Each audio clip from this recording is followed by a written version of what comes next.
Ziad, bonjour. Je suis très content de t'accueillir. Écoute, on va commencer tout de suite. On parle de gamification ou ludification. J'aimerais que tu puisses nous présenter un peu ce que c'est que la gamification, ludification pour les personnes qui nous écoutent parce que tout le monde ne sait pas forcément ce que c'est. Mais toi, tu es un pro en la matière. Alors, je t'écoute. Alors avant tout, bonjour Julia, ou plus devrais-je dire Monsieur Carcali. Non, déjà merci de m'avoir invité. Maintenant, pour rentrer direct dans le vif du sujet, qu'est-ce que la gamification ou la ludification en bon français? Vaste question. Alors si on va sur Wikipédia, tout le monde s'entend pour dire que c'est l'usage des techniques du jeu vidéo dans des domaines qui n'ont rien à voir avec le jeu vidéo. Mais quand tu lis ça, en fait, tu comprends vite que ça veut tout dire et rien dire. Moi, souvent, puis en plus, dans les professions, puis les différents spécialistes, on n'est pas tous d'accord les uns avec les autres. Moi, souvent, ce que j'invite les gens, c'est plutôt que de se poser la question sur une bonne définition, c'est se poser la question sur quel problème ça résout, qu'est-ce que ça fait. Concrètement, en fait, c'est des techniques qui sont souvent issues du domaine du jeu vidéo, de la psychologie, etc., etc. Mais surtout, se dire que si c'est uniquement pour avoir du fun, comme un jeu, ben, c'est un jeu. Ça n'a rien à voir avec la gamification. Excuse-moi. La deuxième version, c'est si le but, c'est d'acquérir un savoir ou d'obtenir un apprentissage, ben ça, c'est du serious game. C'est un jeu sérieux. En revanche, si le but, c'est d'avoir un gain économique, donc avoir des dollars, des sous, des euros, ça, c'est de la gamification. Ok.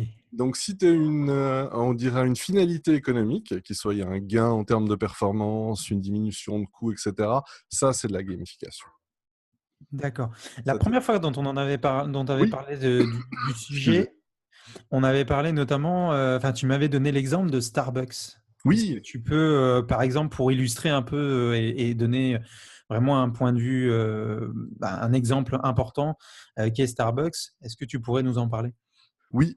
En fait, Starbucks, communication 101, merci de m'avoir posé la question, ce qui te fait gagner 2 secondes. D'ailleurs, je trouve très intéressante ta question. Je gagne encore 2 secondes, puis ça me permet de réfléchir à ma réponse. Voilà, ça c'est fait. Non, Starbucks est vraiment un cas d'école parce que souvent les gens associent la gamification à l'aspect UX, donc au visuel, aux nouvelles technologies, etc. Donc souvent, on va parler, exemple, de l'application Starbucks. Puis pour ceux qui ne la connaissent pas, il y a un système en fait de leveling. On dira plus on consomme, plus on va au Starbucks, plus on achète de quoi, plus on a des étoiles, puis plus on gagne en fait de rang. Ok. Donc ça paraît très accessible, c'est comme un jeu vidéo, on gagne en expérience, etc. Mais en fait, la vraie plus-value de l'expérience, c'est plus au niveau de l'expérience client. Parce qu'en effet, vu que vu que tu fais partie d'une immense base de données, on va garder ça simple. En fait, quand tu vas dans un Starbucks, ben, on te dit bonjour Julien. On sait que ton latte vanille, tu l'aimes avec, je sais pas moi, disons avec de la mousse sans lactose. On sait que le jour de ton anniversaire, ben, tu vas recevoir un petit cup en or doré. On va te souhaiter, tu auras peut-être ton petit carré, je sais pas moi, de fondant ou de nougat ou bien ton brownie préféré qui sera fourni avec. Il n'y aura aucune erreur sur ton prénom.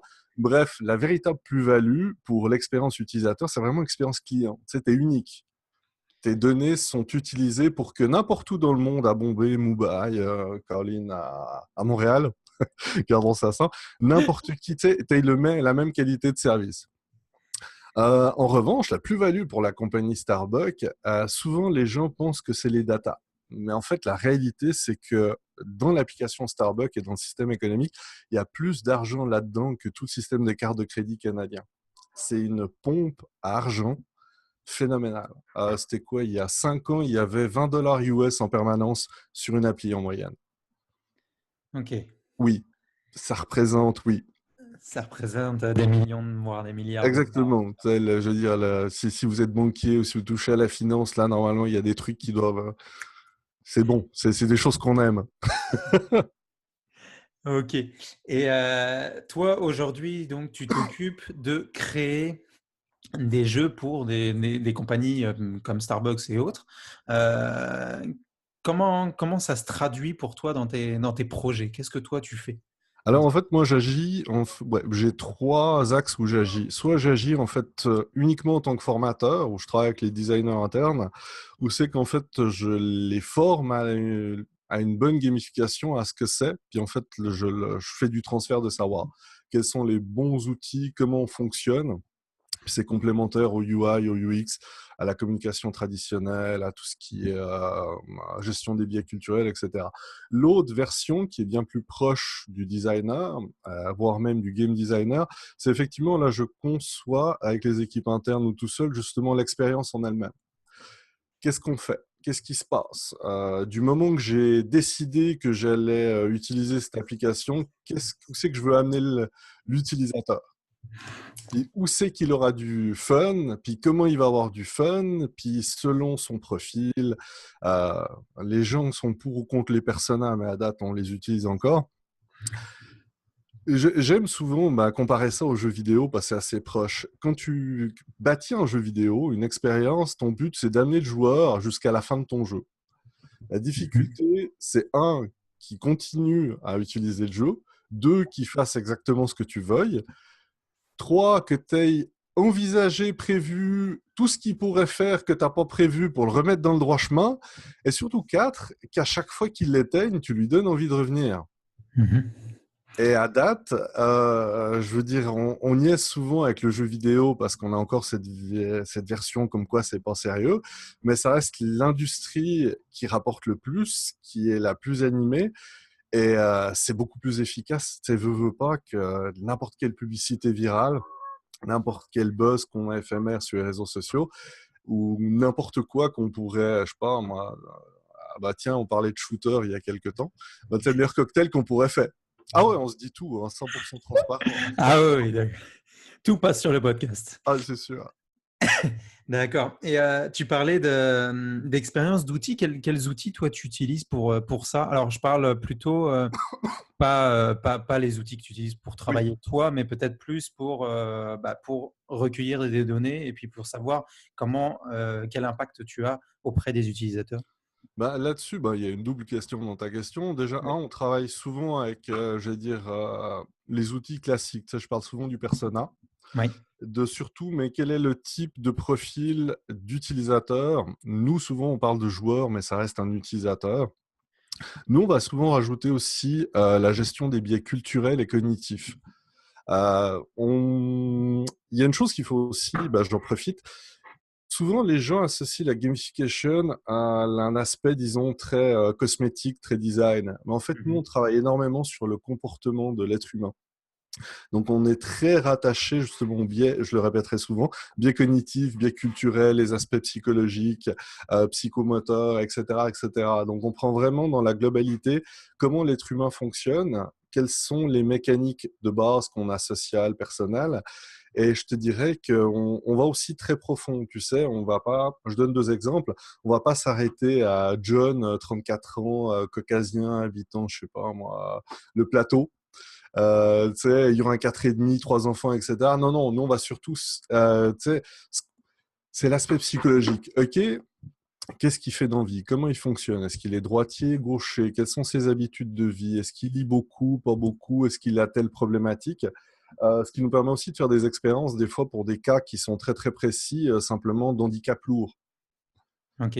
Comment tu fais, c'est un jour, là, une petite parenthèse, mais comment tu fais pour motiver, je dis monsieur, madame, tout le monde à acheter un coca? Je dirais c'est facile, mais comment tu fais pour motiver quelqu'un qui souffre d'un handicap excuse-moi, lourd, qui est dans un milieu qui est souvent des hôpitaux belges, peu motivants, où il y a peu de ressources, pour lui donner le goût de faire ses exercices quotidiennement, le fait de pouvoir le faire bouger, sans tomber dans la mécanique, je dis basique, de écoute, il faut que tu te lèves, bouge-toi un petit peu, ou bien tiens, on va t'acheter une Wii, tu vas jouer avec. Oui, mais la manette n'est pas adaptée, les jeux sont pas adaptés, l'environnement n'est pas adapté, etc. Mais rien que souvent, tu sais, je veux dire, ça reste des défis, excuse-moi, qui sont pour moi super intéressants. Puis c'est aussi des grandes réussites. Mais c'est vraiment ces aspects-là qu'on travaille. Excuse-moi, là, je suis comme parti super loin sur quelque Mais chose. justement, parce que je me posais une question, Oui, c'est que là, tu parles, par exemple, de proposer des jeux à des personnes qui ont des handicaps lourds. Dans ce cas-là, c'est peut-être pas forcément un aspect économique qu'on va rechercher. En fait, oui, excuse-moi, je t'ai coupé. Eh ben, je te dirais qu'en fait, oui, parce que l'objectif pour en fait autant la société, l'assurance maladie que l'hôpital que le patient, c'est d'économiser de l'argent. Mhm. Parce qu'effectivement, on sauve du temps. Et puis deux, c'est pas tant un jeu. C'est en fait, on va lui organiser un cadre adapté où il va pouvoir, en fait, où on travaille sur sa motivation intrinsèque. Il n'y a aucun aspect ludique. Souvent, je donne un exemple aussi qui peut être étrange. Souvent, moi, je travaille dans le domaine de la sécurité. Puis on me dit, ouais, mais la sécurité, jeux vidéo, je vois pas le rapport. Alors, effectivement. Ça me permettra aussi d'expliquer un truc. L'homme et puis la femme sont faits de telle façon que vous pouvez tester ça à la maison. Dites gauche à quelqu'un, il y a toujours quelqu'un qui vous dira droite. Prenez une arena comme Colin, là, j'ai oublié le nom, l'arena du Canadien à Montréal. Oh, je sais Le plus. Centre Bell? Merci beaucoup, merci. Ça fait très touriste, Centre Bell. Non, je dis le Centre Bell. Simplement, prenons le cas typique. Vous voulez économiser sur le temps. Si vous voulez économiser sur le nombre de portes ouvertes, sur la quantité de sécurité investie, sur, j'allais dire, le nombre de personnes, le temps de passage, tu sais, d'entrée, de sortie des personnes, excuse-moi, des visiteurs. Et en plus, tu veux qu'ils aient une superbe expérience, etc. Ben, c'est simple. Tu calcules le nombre, ben, évidemment, puis tu choisis un match, le Canadien-Boston. C'est pour ça que Ouais. c'est fun. Puis tu comptes le nombre de partisans de Boston qui vont être là, et puis tu changes le nombre de portes par des chandails du Canadien, des chandails de Boston, tu vas voir que les gens vont splitter tout seuls. Ça va être aussi bête. Tu Et gardes ça ça. c'est de la ludification, c'est de la Oui, gamification. c'est de la gamification, c'est aussi bête que ça. C'est aussi bête que mettre une couleur bleue, une couleur rouge, puis tu dis à quelqu'un, ben, fais un choix. Tu peux être sûr que toi, tu vas dire rouge, puis la personne derrière, parce que le cerveau est fait de telle façon, non, mais moi, je vais dire bleu. Tu sais, c'est comme l'éternel, ta blonde te dit, on va faire quelque chose, puis toi, tu dis non. Bon, je dis ça parce que je sais que ça passe dans un podcast et que souvent c'est l'inverse, mais bon. Non, attends, il faut pas que je parle trop fort, je vais encore me faire cogner, mais bon. Non, je plaisante avec ça. Mais souvent, je veux dire qu'on a tendance, avec la gamification, à penser hyper technologique, hyper ci, hyper ça. Mais en fait, c'est souvent des mécaniques qui sont très, très simples et qui tournent autour de notre psyché. D'accord. C'est souvent les choses les plus efficaces, parce que c'est pas toi qui vas imposer quelque chose à quelqu'un, c'est lui qui va décider tout seul parce que tu lui as proposé quelque chose puis que ça lui plaît. Et est-ce que, tu Excuse-moi. aurais pour quelqu'un, est-ce que tu penses que c'est viable et que c'est intéressant pour quelqu'un qui crée une start-up, qui démarre, un projet entrepreneurial? Est-ce que tu penses que c'est intéressant de prendre cet aspect de la gamification, dans sa stratégie marketing? Alors, Et dans déjà quel avant cas, tout, si c'est oui, le cas? oui, déjà avant tout, je répondais, j'adore ouvrir des parenthèses. Déjà, quand tu es en start-up, pose-toi toujours la question, est-ce que c'est bon? Enfin, il faut avoir un objectif, un but. Si c'est juste pour appliquer de la gamification, pour te dire, ben, tiens, je vais appliquer de la gamification parce que c'est le fun, parce que j'ai lu ça dans les affaires, Parce que c'est tendance et parce voilà. que c'est tendance, parce que ça paraît bien, et surtout, ce qu'on vit au sud de la frontière, parce que ça plaît à mes investisseurs, le fais pas. En revanche, tu peux toujours utiliser des solutions de ludification pour te motiver toi-même. Ça, c'est aussi bête que, je veux dire, le bracelet qui va compter tes pas, puis vu que tu as un feedback immédiat, tu dis, ah ben tiens, les deux extrêmes, bah tiens, j'ai fait que 2000 pas, ben je vais continuer à marcher, puis je vais en faire 3000. Ou l'inverse, waouh, j'ai fait 10 000 pas aujourd'hui, yeah, je vais aller au McDo. Tu te récompenses tout seul. L'autre version aussi, c'est un outil de communication qui peut être très puissant parce que tu peux pas, c'est là où c'est très tendancieux, tu peux agir sur le comportement, tu peux créer le comportement que tu veux. Souvent, moi j'aime à me répéter, puis on le vit tous, 95% de ce qu'on fait, c'est plate. Magasiner, c'est plate. Marcher dans la rue, c'est plate. Jaser avec le monde, c'est plate. Faire son épicerie, c'est plate. Mais je veux dire, je dis payer son stationnement, c'est plate. Il n'y a jamais personne qui s'est dit qu'en rajoutant juste 3 notes à la fin quand tu payes, là, tu sais, comme les petits scorings de jeux vidéo, ça allait allumer quelque chose dans ton cerveau qui dit, ah bah c'est cool, tu sais, c'est pas mal et tout. Tu sais, les gens vont sûrement rire à ça, mais pensez à ça. Puis surtout, pensez, je donne un autre exemple, les laves. linges et les laves, les sèche-linges les plus chers ont toute cette petite musique à la fin. C'est genre scoring là. Tu. Pensez-y, tu vas payer une sécheuse, excusez-moi, à plus de 3000 piastres, mais tu vas être content de l'acheter parce qu'à la fin, elle te fait une petite musique qui va te rappeler un truc positif. Tu sais, c'est super niaiseux ce que je dis, mais c'est à inclure dans une stratégie globale quand tu as ta startup. Par contre, tu peux transformer ça en outil puissant à l'interne en termes de motivation intrinsèque chez tes employés, chez toi-même. Deux, tu peux communiquer en transformant toute ta communication en quelque chose de fun à vivre. Tu sais, les fameux passages, je reçois une newsletter. Ouais, mais ta newsletter, elle est... Est-ce que tu le fun? Puis quand je parle de fun, c'est ce qu'elle va provoquer quelque chose d'intéressant et de sympathique chez la personne qui le reçoit. Vous savez, prenons le cas du podcast. Qu'est-ce qui fait actuellement que les podcasts fonctionnent? C'est que les gens vont trouver quelque chose de sympathique là-dedans, quelque chose de fun. Oui. Souvent, on va te dire, bah, écoute ce podcast parce qu'il est le fun. Par contre, il n'y a pas de points, c'est pas un scoring, on joue pas à un jeu vidéo, mais il y a quelque chose dans la construction, dans le timbre de ta voix, quelque chose qui fait qu'en fait, c'est agréable. Tu prends du plaisir quand tu Tu écoutes. prends du plaisir. Ouais. Tu vas apprendre des choses, ça va être sympathique, ça va peut-être rapporter quelque chose, mais il se passe de quoi? Pareil, je vais dire, dans le phénomène, l'acte d'achat. Pourquoi je dis, bah, tu sais, on va tous chez Amazon, chez Salesforce, etc. Mais si on étudie concrètement, l'expérience client est la même. Par contre, il y en a certains qui arrivent à s'en sortir. Puis ça, c'est des cas d'études, des cas chauds. Mais ce que j'inviterais à faire, c'est penser à votre objectif. Regardez si le fait de regarder les bouts plates, les points bloquants, puis voir si simplement, tu sais, en rajoutant un petit élément ludique, une petite approche, ça va pas juste te faire disparaître le pain. C'est niaiseux ce que je dis, mais c'est souvent les solutions les plus simples, Ok. qui font embarquer les gens. Donc, tu estimes que, par exemple, à certains endroits, rajouter de la musique, rajouter de l'interaction avec, avec le client ou la personne qui est en face permet de pouvoir éliminer certains bloquants Oui, ou au moins réduire le gap qui peut exister entre le client et l'entreprise. c'est un travail de constant pour que le client soit dans un cocooning de A à Z. C'est de l'expérience client. Du moment où il a eu l'idée de se dire, ben tiens, j'ai un trou dans le mur, ben, il faut que tu sois là tout le long. Je veux dire, après, à toi de te débrouiller si tu veux lui vendre un service, un bouchon, Dieu sait quoi, ou une idée, mais à toi de transformer ça et que ça soit adapté à lui. Tu sais, peut-être que faire des jokes, ça marchera pas. Peut-être que de faire la super app, excuse-moi, je rigole avec ça. Tu sais, ouais, de monter par contre, encore plus, de monter un système d'intelligence artificielle avec du blockchain, puis des trucs le fun que j'ai entendu et que je sais pas du tout ce que c'est, mais que je vais vendre, ça va être cool. Non, tu sais, c'est vraiment, est-ce que ça va être utile? Excuse-moi. C'est, qu'est-ce que je pourrais donner comme, bah, tu sais, encore plus simple, la musique. La musique a été un différentiel dans les bars. Tu sais, ici, c'est plus commun qu'en Europe. Mais tu sais, quand tu marches dans la rue, tu as de la musique.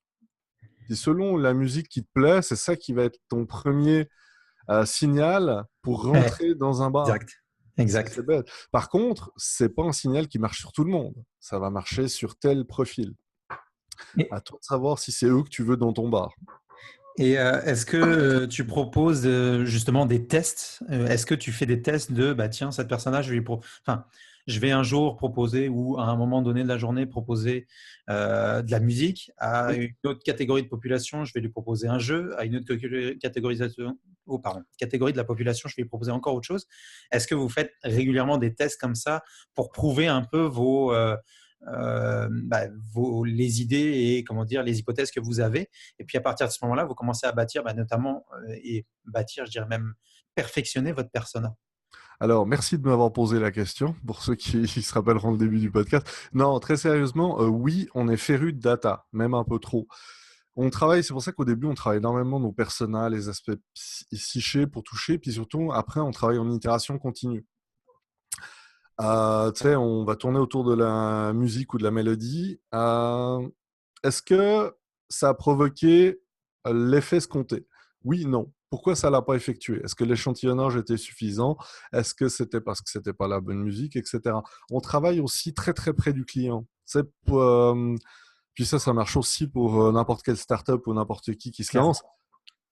Travaille avec ton client. Il n'y a que ton client qui compte. Les subsides, les ci, les ça, c'est beau, mais laisse faire. Tu as un client, travaille avec lui, jase avec lui, essaie de comprendre pourquoi. Qu'est-ce qu'il veut? Pourquoi il veut ça? Puis est-ce que c'est vraiment utile, pas utile?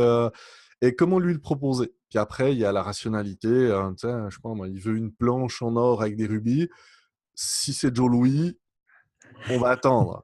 Si c'est un émir du Qatar, oui, j'aime bien les biais, enfin les stéréotypes, hein, mais Ouais, je vois ça. C'est on bon. va peut-être embarquer. Alors que peut-être que Joe Louis de Matane, lui, il est full cash, mais tu ne le sais pas. Donc, toujours bien travailler. Puis, travailler vos biais cognitifs et culturels, c'est un truc qu'il faut éliminer tout de suite. Quand tu commences comme ça avec une compagnie ou avec une organisation en tant que telle et qu'on te dit, bah, tiens, voilà, j'ai tel projet de gamification, par quoi tu commences? Tu commences déjà par, OK, par le persona, mais quelles sont tes réflexions par la suite et quelles sont les étapes par lesquelles tu Alors, moi, je te coupe tout de suite. Moi, si on m'approche avec un projet de ludification, souvent, je ne vais même pas commencer à rentrer en matière.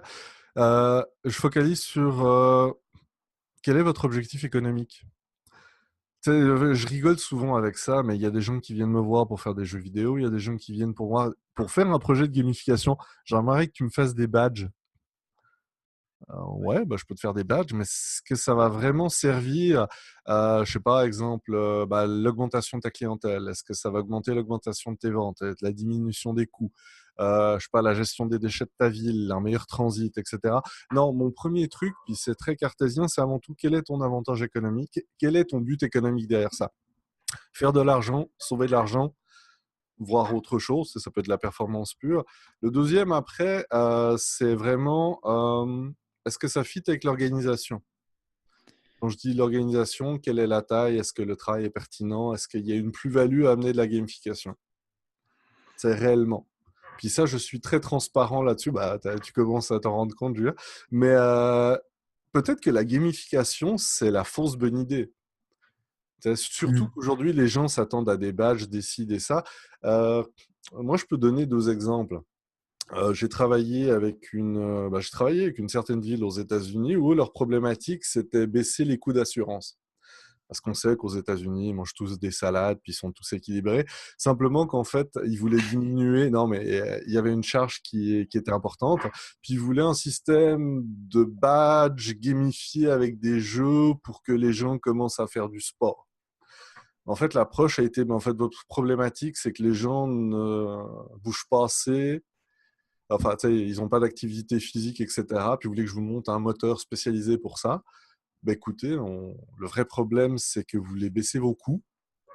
Bah, équipons je veux dire, vos employés, les gens qui travaillent au sein de votre organisation, pour qu'eux-mêmes décident de faire du sport, d'avoir une vie plus saine.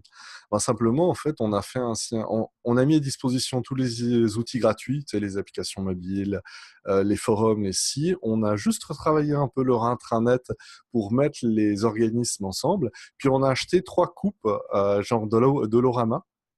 C'est Dolo à 3 $. Puis on a juste expliqué dans une lettre interne voilà, que le système était en place, que c'était à disposition pour les employés. En fait, après 3 mois, tu as les early adopters qui ont commencé à embarquer, donc commencé à tester les applications, commencé à allez, viens Jacqueline, on va aller faire 7 minutes dehors, cette marche active. Ensuite, il y a le département comptabilité qui a croisé les finances en se disant mais qu'est-ce qu'ils font là? Il y a le marketing qui a embarqué, puis en fait, après 6 mois, ils avaient créé leur propre écosystème. L'objectif là était juste d'offrir un cadre, c'est une place de jeu pour que les gens puissent Ouais. faire ce qu'ils veulent. Puis la ville était très contente parce que l'investissement était minime et les gens ont embarqué, puis les gens ont fait ce qu'ils voulaient. Puis je veux dire, la mentalité avait commencé à changer. Puis là, ça fait, Caroline, ça passe vite, ça fait 4 ans. En fait, j'ai encore des retours positifs. Les gens embarqués, puis c'est resté. Un autre système aussi qui n'a rien à voir pour donner, c'est la gestion des déchets. Les gens, souvent, tu sais, tu dis gamification, mais jeter ses ordures, c'est pas un jeu. Clairement pas. Non, mais clairement. Ça amuse pas grand monde. C'est ça. Et là, c'était assez touché parce que c'était dans un pays du tiers-monde, etc., qui n'a évidemment pas d'argent. L'organisme n'a pas d'argent, c'était une OBNL.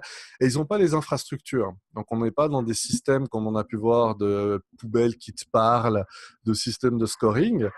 Mais simplement, je dis, contrairement aux États-Unis, on est dans le sud. Donc, les gens capotent sur le soccer, le football. Donc en fait, simplement, on a mis à disposition de tout le monde qu'en fait la ville était devenue comme on avait transformé ça en 8 équipes par quartier. Et en fait, la voirie, les fois où elle passait, en fait, elle affichait les scores des 8 quartiers. Oui, je vois que tu dis non, c'est aussi niaiseux que ça. Et en fait, là-dedans, bah, ça n'a pas marché sur tout le monde. Mais il y a des mecs qui se sont dit, mais attends, mais On ça veut marche. avoir le meilleur score. Comment ça se fait que Laval, ils ont 8, puis nous, on a 0? C'est quoi ce jeu? Puis tu sais, voilà, on compte les ordures. Et les mecs, ils étaient, tu sais, récupérés les ordures, ils ont mis les trucs là-dedans. Ça, c'était le premier step. Deuxième step, on a commencé à mettre les couleurs sur les bacs. Et ensuite, on a mis des trucs de Gaulle, etc. Puis comme je te dis, après 3 semaines, il y a eu les premiers effets. Puis là, Caroline, ça fait 2 ans et demi. Non, c'est rendu, il y a des sous-ligues, des catégories, il y a des championnats internes, ils ont monté des équipes où ils affrontent la voirie et tout. C'est vraiment fou. Tu sais. C'est ce qui me plaît aussi des fois, c'est que tu donnes juste un cadre et les gens vont faire ce qu'ils veulent, puis ça va t'amener beaucoup plus loin que tu pensais. Mais oui, les gens sont très contents. Ça leur a coûté peanuts. Puis ils ont eu, je t'ai dit, après 6 mois, parce qu'on travaille énormément en data, il y avait 940% de déchets ramassés en plus.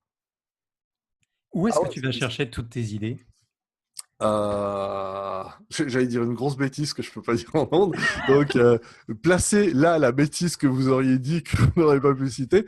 Moi, je te dirais que c'est un mélange entre de l'expérience personnelle et puis de l'intelligence collective. Ouais, quand je dis expérience, bah, les gens iront voir mon profil, mais je suis un peu un couteau suisse, donc je suis un touche-à-tout.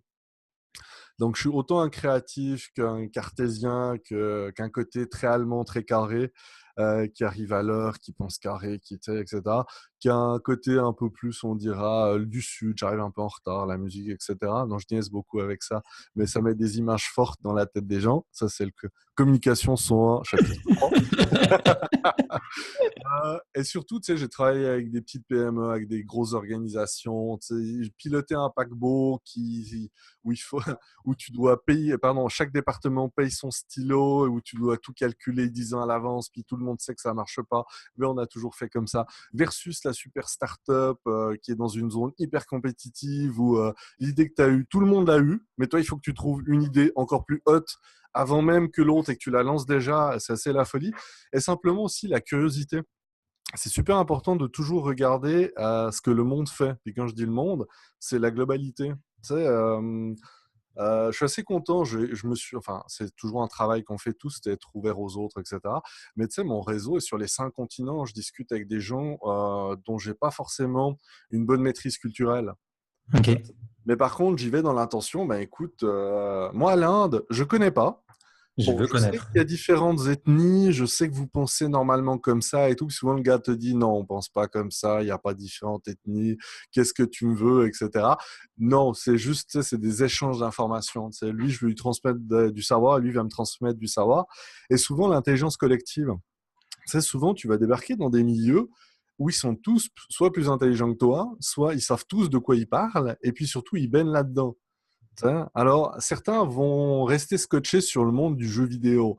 Mais le jeu vidéo, laissez un peu faire ça en termes de gamification, pensez plus design et psychologie. C'est pas du style, bah écoutez, vous avez des problèmes à vendre vos burgers, bah on va faire des Super Mario. Non, non, non, ça va risque de pas marcher. Par contre, quelqu'un marketing va dire, mais on va faire un Monopoly. Tout le monde aime le Monopoly. Puis dans 5 ans, ça sera des loot box. Pense-y à ça, pense-y. Ah non, c'est du crack à un bébé. Vous pouvez me citer dans le texte. Les loot box, c'est du crack à un bébé. Bon. Non, mais je veux dire, c'est vraiment ça. Le but, c'est de toujours apprendre et de toujours confronter ses idées, puis travailler avec l'intelligence collective. C'est là où on a les meilleures idées. C'est plus long, mais c'est souvent plus efficace. La première fois qu'on s'est rencontrés, je crois que tu m'avais dit, je crois que tu m'avais dit que tu faisais partie des 100 personnes influentes, ou Oui, tu avais été cité pour faire partie des 100 personnes influentes dans la gamification. Ça se oui. traduit comment dans ta vie de tous les jours aujourd'hui? Ah bah, je te dirais que bah déjà, au début, ça a été une surprise parce que j'ai travaillé longtemps avec ma compagnie. Puis du moment où je suis devenu travailleur autonome, bah, en fait, j'ai été capté par la plateforme Rise qui en fait évolue ta notoriété. Ouais. Puis je suis tombé en fait dans le top 100. Bon, au début, j'étais 97, de 97 pour les quelques Suisses et Belges qui vont nous écouter. Ah, je fais du placement, moi, je me gêne pas. T'as raison. Là, je dis, il faut profiter, on doit être deux. Non. Puis après, je te dirais, on a commencé à parler de moi, j'ai commencé à connaître la communauté, à jaser un plus. Concrètement, au Québec, pour moi, ça n'a rien changé. Ok. Par contre, à l'étranger, ça a beaucoup bougé. Puis là-dessus, je te dirais, bah, je profite parce qu'on est sur un blog francophone. Malheureusement pour nous, la francophonie, on a 10 voire même 20 ans de retard. 20 ans, c'est pour le Québec. Par contre, les anglos, tout ce qui est Chine et Asie du Sud-Est, plus que la Chine, sont hot. Puis même maintenant, la Turquie et puis l'Égypte ont doublé, en fait, je dirais, les spécialistes européens. D'accord. Simplement parce que c'est un engouement, puis les gars sont géniaux, puis ils créent des trucs. Mais on dira c'est plus basé sur moi. Je suis passé comme deux, trois là, c'est mon côté un peu créatif, un peu C'est foufou. bon. Puis aussi là-dessus, j'ai pas beaucoup publié. Tu sais, je suis quelqu'un d'assez discret. Je Mhm. reste beaucoup en dessous du radar. C'est du référencement interne. C'est comme j'ai eu une belle anecdote. C'était quoi? Bah, il y a quelques mois. En fait, j'ai travaillé avec une sympathique entreprise de Montréal. Un coup de fil, oui, bonjour, patati, on veut vous voir dans vos bureaux. Ouais, ça me fait plaisir. Chouette. Puis tu arrives, puis voilà, café, eau et tout. Bon, super, ben écoute, toi tu viens. Ok, bonjour, merci de l'accueil, non, je plaisante. Tu sais, puis ils te mettent dans une grande salle, puis ils allument l'écran avec la webcam, puis ça s'allume. Puis en fait, j'ai compris, c'est qu'en fait, c'est pas l'équipe de Montréal qui m'a appelé, c'est une équipe ailleurs dans le monde qui a dit aux gens de Montréal, Allez faites-le le venir. voir lui. Faites-le venir. Tu étais là, super. Mais non, mais c'était super intéressant. Mais tu sais, est-ce que tu arrives, tu sais, bonjour, bonjour, bah, asseyez-vous là, super, puis tout le monde part. Puis il y avait beaucoup trop de sièges. Mais beaucoup, beaucoup trop de sièges, tu sais. Alors, tu as toujours ce moment où tu dis, mais c'est-tu un test? Tu sais, puis non, puis ça démarrait, puis c'était super intéressant, puis leur problématique était le fun. Mais moi, si je peux changer un tout petit peu, non, on va être clair. Actuellement, au Québec et dans la francophonie, on est encore énormément sur le prosélytisme. C'est comme moi, j'ai été nominé l'année passée justement au European Gamification Awards. Mais 95%, c'était des anglos. Et le reste, c'était justement des Turcs, des Nords, enfin des types du Golfe, Ok. des Allemands, et puis moi qui suis considéré comme Canadien, même si j'habite au Québec. Mais c'est trop compliqué à leur expliquer. On n'ouvrira pas là le débat. Non.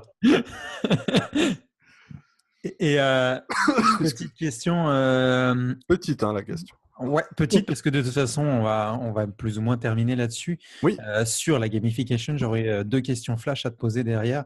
shoot. C'est quoi selon toi, j'ai bien dit selon toi, le Oui. futur de la gamification là, dans les 5 ans à venir?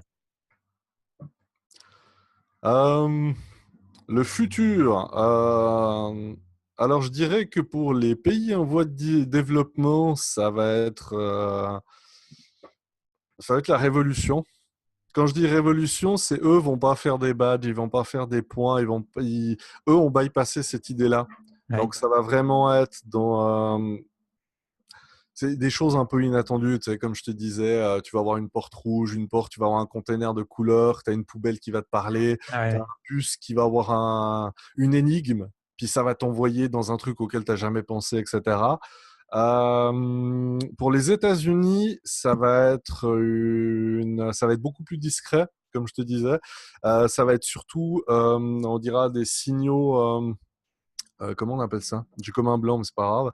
Ça va être des signaux indirects ou des signaux faibles. Tu sais, la petite musique, le petit Ok. engouement. Ok. C'est quand on aura passé le cap de l'intelligence artificielle, mais qu'est-ce qui fait que l'intelligence artificielle agira au bon moment, me dira ce que j'ai le goût? C'est comme le fameux phénomène, tu suis le soccer, t'aimes le soccer. Hey, dude, ton équipe nationale vient de marquer 2 points, c'est trop le fun. Puis on tombera pas dans le fameux, mais tu sais, pour ce prix-là, tu peux acheter 2 coca gratuits chez nous parce que non, ça va être beaucoup plus subtil, ça va t'allumer, ça va s'afficher, etc.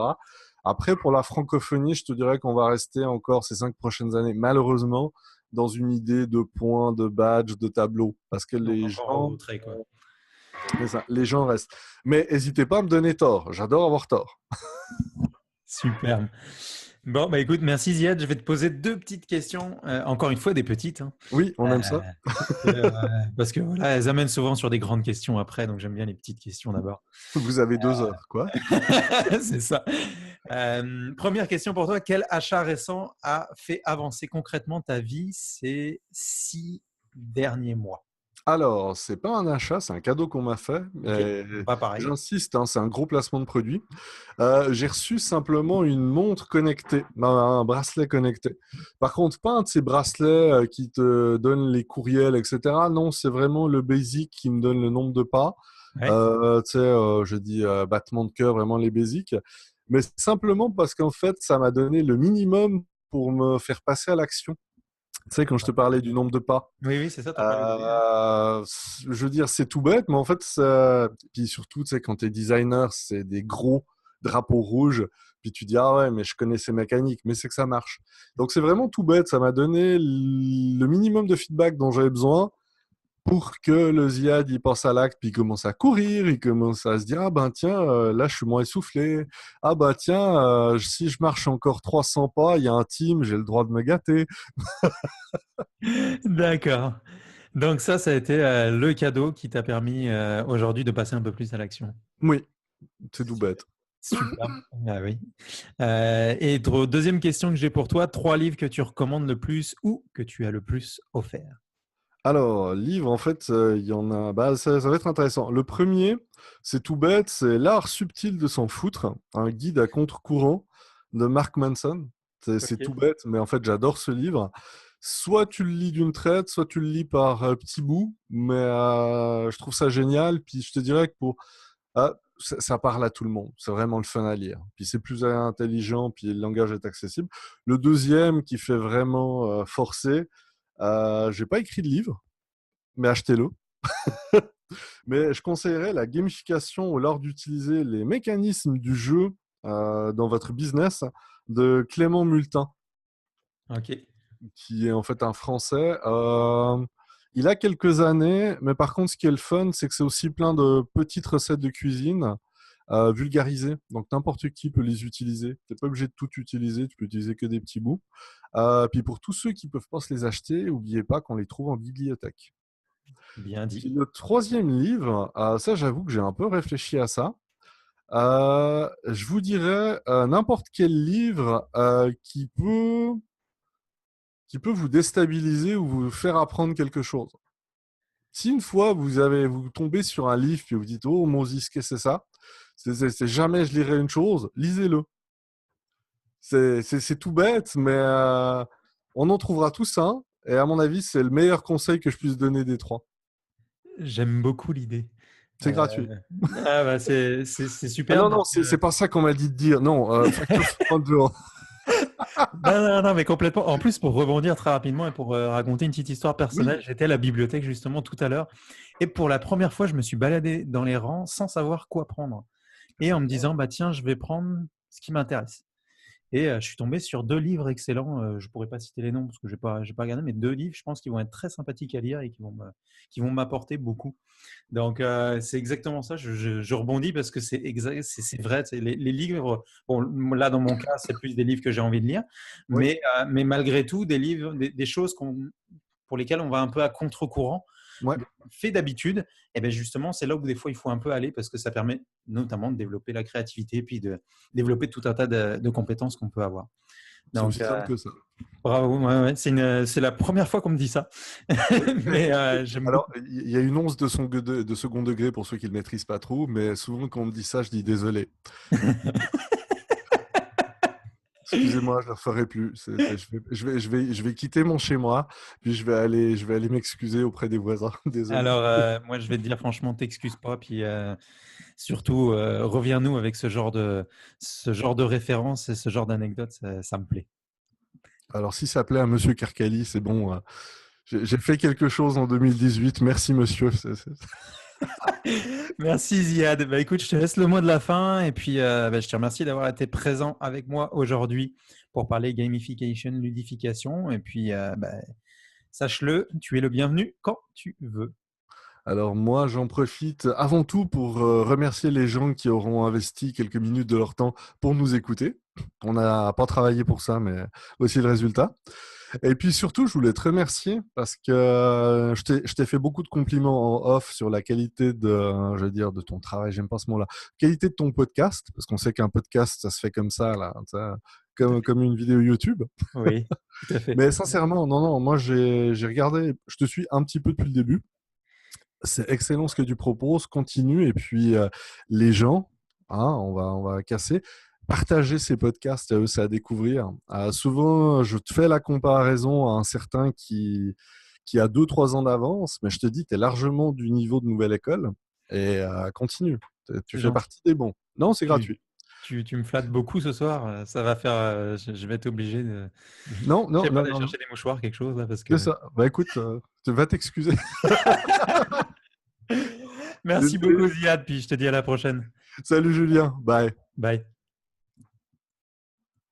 Ah. Ouais, t'as même pas toussé. Ouais, Quasiment pas. c'est ça. J'ai pas toussé.